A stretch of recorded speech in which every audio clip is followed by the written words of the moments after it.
me. I was just working on this ice box here. You know, these old ice boxes are actually, they're a precursor to the modern day refrigerator. Back in the turn of the century and up until about the 1940s, electricity was still kind of a rarity in a lot of South Florida homes. So most South Floridians actually did not have refrigerators. Instead, they would use these old ice boxes. And these old ice boxes, as the name would suggest, well, they had ice to keep the food cool instead of electricity. I think that's kind of interesting.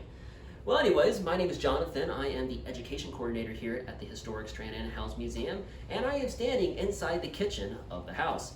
You know, in this kitchen, I can only imagine some of the food that was cooked here by Frank and Ivy during their heyday. Maybe it was a grilled salmon, maybe a nice juicy steak, or perhaps a nice refreshing salad for Ivy, because after all, you know, Ivy was a vegetarian. Well, anyways, today's activity that we're going to be doing is actually one that you can do in your kitchen, and that is making butter in a jar, like the pioneers would make it.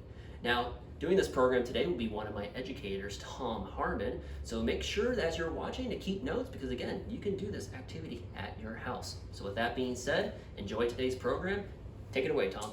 Hi, I'm Tom Harmon. I'm an educator here at the Historic Stranahan Museum and Historic House, and today I'm going to show you how the early pioneers of South Florida used to make butter.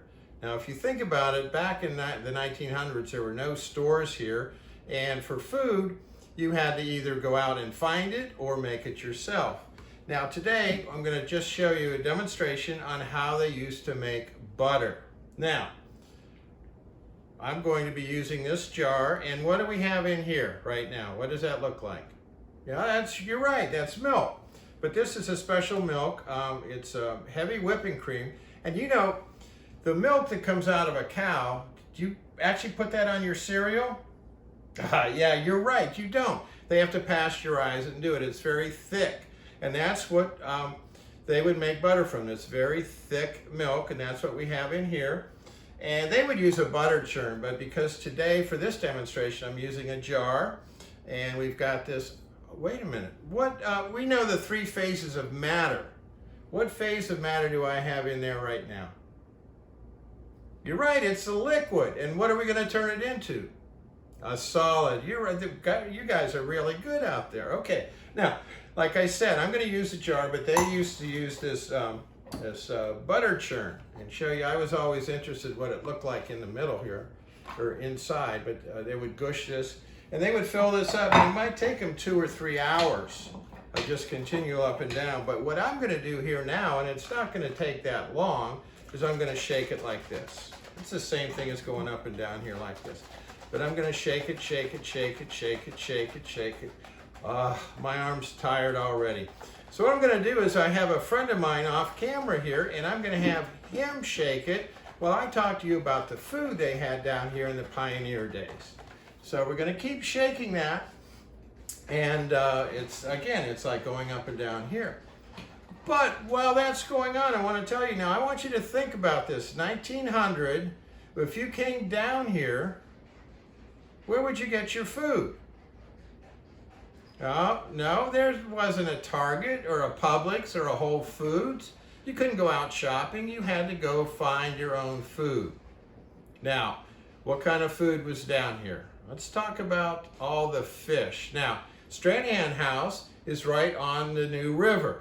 And at that time, there were thousands of fish. And because it was brackish water, salt water, and fresh water, you had all sorts of fish in there. And you had even sharks and alligators, some crocodiles. But there were so many fish in there, you could just throw a shiny hook in there and pull it out, and you'd have a fish on. It was that easy. So you could get a lot of good food from the fish. Now, the other thing is that the Everglades were just a few miles up the river, and you could hunt in there. And there were wild boar, pigs, so you get your bacon and ham. There were turkeys, all sorts of birds. You could hunt those. Now, another good source of meat hunting down here before the stores was deer, venison. And have you heard of Deerfield Beach? Well, that's where the pioneers and the Seminole Indians that were down here would hunt their deer, where Deerfield Beach is now. So that's where you get your meat, your protein, and the fish from the river and from the Everglades. Now, you need other things. like fruits and vegetables. Where would you get those down here? Now think about it. You might even have some of these in your backyard.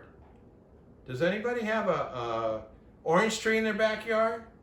Orange trees, and you can have lemons, banana trees, bananas, and they grow wild down here. You got all sorts of food like that. Coconuts, good, that's another one, coconuts. Everybody's got a coconut tree on their street, and you could eat the coconuts. Let's see, do you know star fruit, carambola?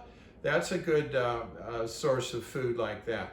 So it was amazing down here how many different kind of foods were just here, that you didn't have to make that big of an effort. And of course, after Frank Stranahan came down here, the road was built and the railroad came in, and that's when they brought in cows, because there weren't any cows when they came down here. They weren't making butter when Frank was down here, but they brought the cows in, and they had dairy farms, and they would be making the butter and all sorts of other things like that. But if you can imagine down here that there were no stores when you came down here and you were very hungry, you actually had to go out.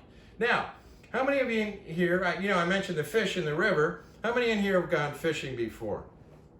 No, quite a bit. Now, every time you go fishing, you caught about 15, 20 fish each time, right? Oh, okay. Well, but if you went out fishing for your family, they wanted you to come back with 10 or 15 fish to feed the whole family for a couple days. And boys, while you were doing that, I told you how easy it was to get. Your sister or cousins would be in the kitchen area or out on the porch making butter like that. Now, I wonder if our butter's ready. Now, like I said, we've been shaking this like that. Shaking, shaking, shaking. And I want to, now, does this look like the liquid we had in there at the beginning? No, it's turned into a solid. So we took the phase of matter from liquid to a solid. Oh, another question I forgot to ask you right now, but we know we get butter from cows, from dairy product. What are some other foods we get from milk? Ice cream, good, that's good. Cottage cheese, wow, you guys really know. Cheeses, that's right. Buttermilk, all sorts of things. And that's why they wanted to bring the cows down here so they could make a lot of food. Now look at this butter. This is pretty neat, because we know it was just a liquid a little while ago. I'm gonna put some on.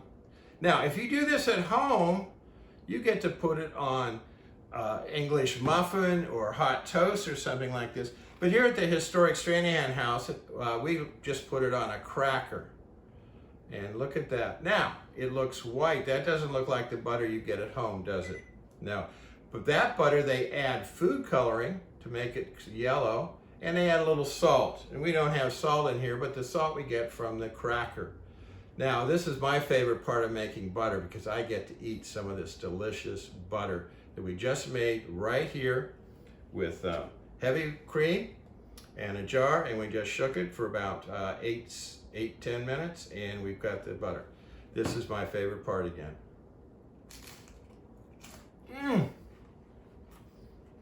Really fresh, and you guys could try it either at home or in your classroom. Now, again, I'm Tom Harmon. Hope you enjoyed this little demonstration, and oh, that cracker's so good. I'm going to have another one in just a minute. But I'm going to say goodbye now. Thank you for watching, and stay tuned for some more episodes. Thank you, and goodbye.